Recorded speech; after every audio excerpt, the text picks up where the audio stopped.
Today, I'm here to cover a story, long forgotten by the residents of Lawrence County. At least, a story Lawrence County officials hope you forgot.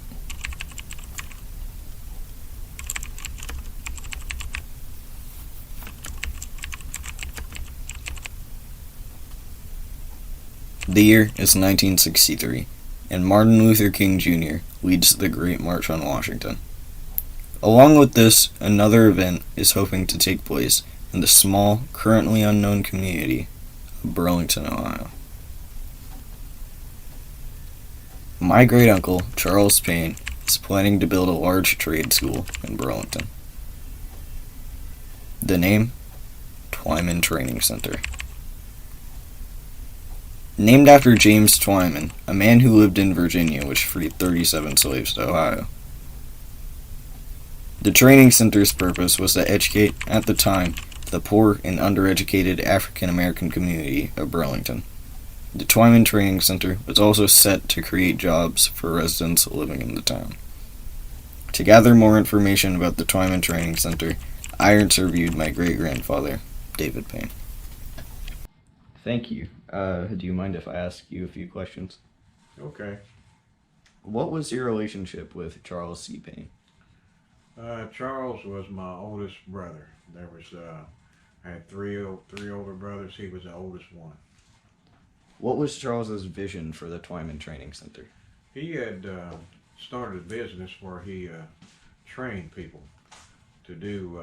He had a paper shredding business and financed it on his own. He was just a hard-working businessman, and he had people in Burlington, Negro and white, that needed skills. So he would train them to shred paper and bale paper. So he thought Lawyer Pratt heard about this, and Lawyer Pratt thought that's a good idea, that he would train people and house people and feed them, and he thought it would be a good idea to start a trade school in Burlington and trade the Negroes and white that didn't have a skill, that they would be prepared to get a better job, a decent job and better pay. What made Charles create the idea of the Twyman Training Center? The reason for was he would just, like I said, he wanted to help people who didn't have a job and couldn't make enough money to support themselves. He was just a hard-working businessman who wanted to help people. Mr. Payne went on to tell me about the location of the training center. Many locations were chosen, including areas around Charlie Creek, but eventually the exact location was pinned down to a small spot in Burlington, known as the Old Locks. Did the Twyman Training Center get any attention from the public? The attention that they got that I knew of, there was a write-up in the Washington Post on the day that Martin Luther King marched on Washington, D.C. I think that was 1963. It was a write-up in the Washington Post, and that got everybody's attention, including State Representative Oakley Collins. When was Twyman Training Center meant to be built? It was meant to be built in '63, and at this time that they had the write-up in the Washington Post, John Kennedy, President John Kennedy, awarded this property, the locks, for the Twyman Training Center. That was the name of it. It was awarded to them for that for 100 years for $1. As Mr. Payne said, the Washington Post did write an article about the Twyman Training Center. Despite the idea's positive upbringing, it was still up to the Lawrence County Commissioners to vote on whether or not this property should be officially granted to the Twyman Training Center.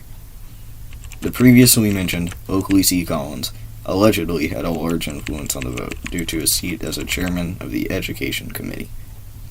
Due to the recent African American protests, racism was not rare to see, and this showed when the Lawrence County Commissioners voted to deny the Twyman Training Center from being built.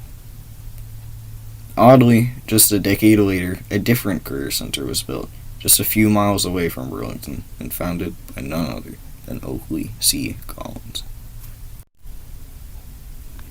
Instead of building a career center founded by an African American that would be extremely beneficial to the local community of Burlington, he was sadly denied to build an identical school just a few miles away, founded by a richer man. Today, the new career center mentioned, Collins Career Technical Center, has been around for decades. The founder, Oakley C. Collins, has been praised as a friend to everybody, and a memorial bridge was even erected in his name. However, Oakley was not a friend to everybody. It doesn't matter how much Lawrence County officials may want to forget a past mistake, there will always be someone who has to remember the forgotten story of the Twyman Training Center.